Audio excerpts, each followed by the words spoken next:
Mi mbrëma të dashur miqtë e mi, mi mbrëma të dashur ndjekës, ja ku po ritakohemi sërish me mua Tirona Lilin, në këtë orë të vonë, për të ndarë me ju një ngjarje shumë të bukur.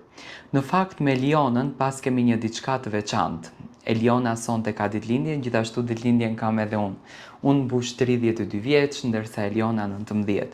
Uroj me zemër që të feston shumë pranvera të lumtura, uroj me zemër që të jetë e gëzuar, uroj me zemër që vitet e ardhshme, që nga momenti kur do të largohet nga shtëpia e Big Brotherit, të jenë vite të bekimit, të lumturisë, të realizimit të ëndrave, dëshirave shpirtërore dhe gëzimeve të saj. Do të thënë shpirti i saj të buzëqesh, fytyra e saj të buzëqesh. Dua ta falenderoj vllaun e madh për këtë surprizë të bukur që i ka organizuar Elionës, që në fakt duhet festojnë dhe për mua aty brenda, duke surprizuar me një darkë tepër të mrekullueshme, me një darkë tepër të ëmbël, me një darkë tepër pozitive që në fakt ju ka dhënë banorëve një energji shumë të mirë. Eliona mori surpriza të bukura, Eliona mori surpriza shumë pozitive dhe surpriza më interesante në fakt që mori ishte nga lëndrimi dhe nga Klodiani.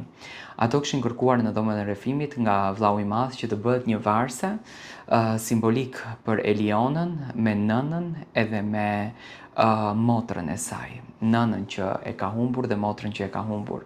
Eliona e përjetoi me shumë emocion këtë gjë, unë ndjej tepër e privilegjuar që djemtë e kanë respektuar jashtëzakonisht kaq shumë, i ka dhënë kaq energji të bukur dhe ajo duket që po e shijon, duket që po e jeton dhe duket sikur është momenti më i bukur në jetën e saj. Unë i uroj të gjitha të mirat Elionës, qoftë e bekuar në jetë, Zoti i dhënë çdo të mirë dhe uroj me zemër që fytyra e saj të buzëqesh ashtu siç buzëqeshi sonte gjatë gjithë jetës. Edhe 100 pranvera të lumtura Elionës dhe familjes së saj.